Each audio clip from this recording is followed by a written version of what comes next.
Morning, everybody, and welcome back to another edition of the Go Forward Show. We are here with Karen Whitting, who is with the Advanced Writers and Speakers Association, and we're going to talk about her exciting book today, Stories of Faith and Courage from the Homefront, from the French and Indian War to the wars in Iraq and Afghanistan. Awesome. Yeah. So tell us a little bit about yourself and what was the burning desire that was in you that wanted you to unleash this book on the world? Well, first of all, I'm a mathematician who never wanted to write a sentence. There's that. And God called me to write. Mm-hmm. So that was a big surprise in my life. Yeah. And I realized He wanted me to answer His call with strengthening families.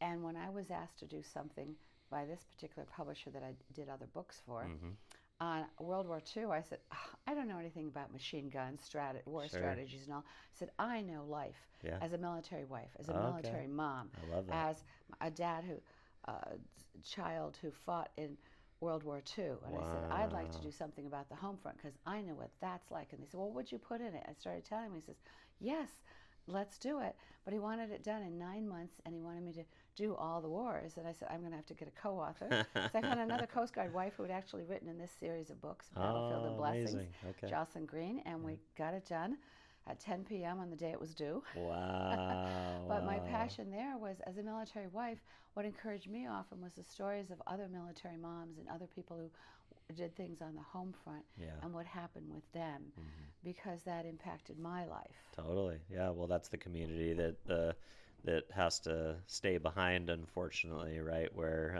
especially in these most recent theaters, sometimes you heard about 15-month deployments and, things going on and on. And, we all idolize and we love our Navy SEALs and our Special Forces operators, but, a lot of times there's families at home that are, basically carrying the weight of what these folks go and do overseas and in other theaters, right? And when you go back to the American Revolution, they didn't have housing.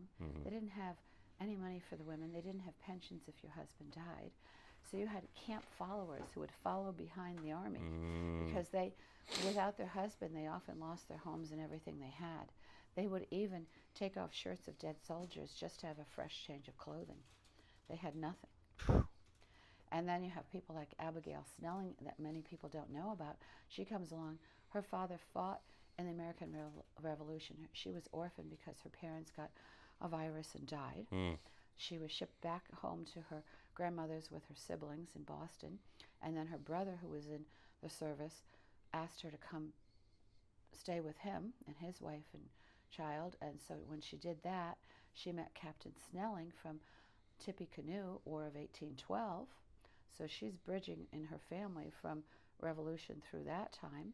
She goes with him, and when they build a fort at Snelling, she has them put in housing. They include rooms for the wives. Yeah.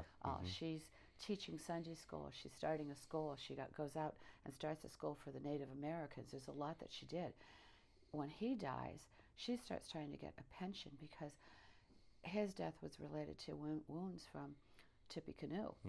It took her about 60 years to get that 60 pension. years, wow. Something like that. Wow. And her son, she lived long enough for a child to be involved in the Civil War and everything. And her brother who 3 generations served, of war. Yes, so to me, she's the quintessential person who was a real military dependent in all levels.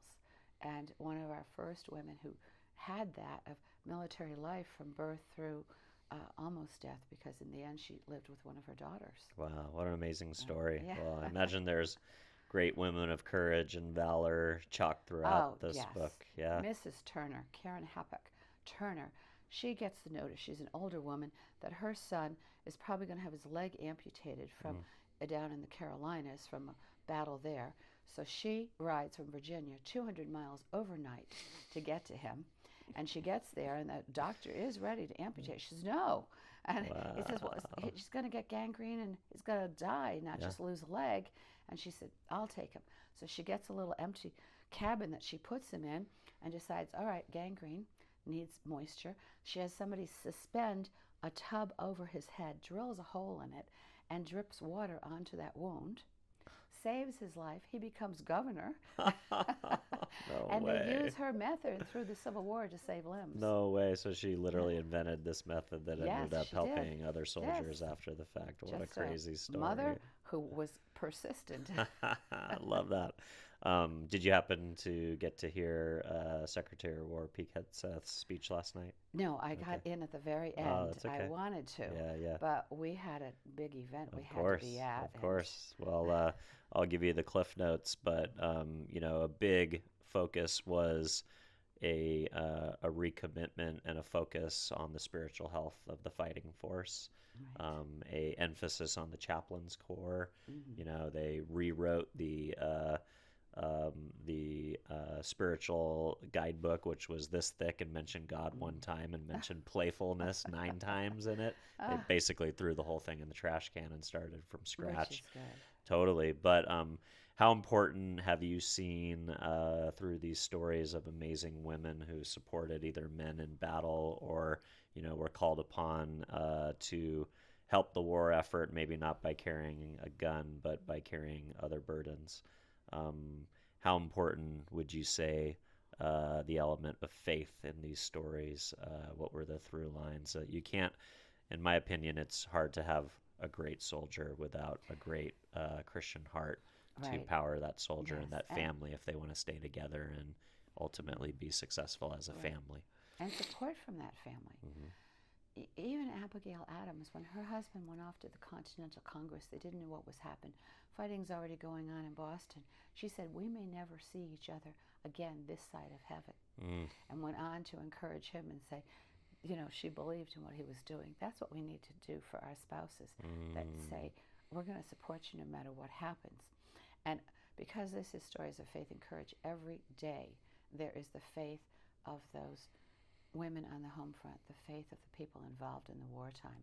You have someone like Anna Warner Bailey, who in 1812, she's called Mother Bailey, but she is an orphan during the American Revolution, whose aunt and uncle have taken her in. Her uncle goes to fight at the Battle of Griswold up in Connecticut. Her mother, her aunt, but stepmother basically, gives birth that day. He doesn't come home. She sees other soldiers coming home, and so she walks the 3 to 6 miles, if I hear differences on that, to find him, finds his body. He's laying there mortally wounded and said, if I could just hold my child, see the face of my wife, I will die a happier man. She walks back, saddles the horse, gets her aunt, who's just given birth, onto that horse, puts the child in her aunt's arms, and takes them back, brings them to him, puts the child on his chest, and he sees his wife, and he does pass away. She's looking for her fiancé then, can't find him, he's probably captured, goes back with her. 2 years later, he shows up and says, hey, we can get married. And she says, I can't get married yet because my aunt's not ready to have the farm on her own. You have to wait until I can know that she'll be okay. Yeah. Because she's so devoted to her. And he waits for her, and then they get married. Wow. But one of the things you find out about her is every year for 56 years, she reads through the Bible cover to cover. And she's living her faith. That's great. So, a million amazing stories. You've made a great compilation. We've talked about the idea that this is the epicenter of Christian filmmaking and Christian television creation.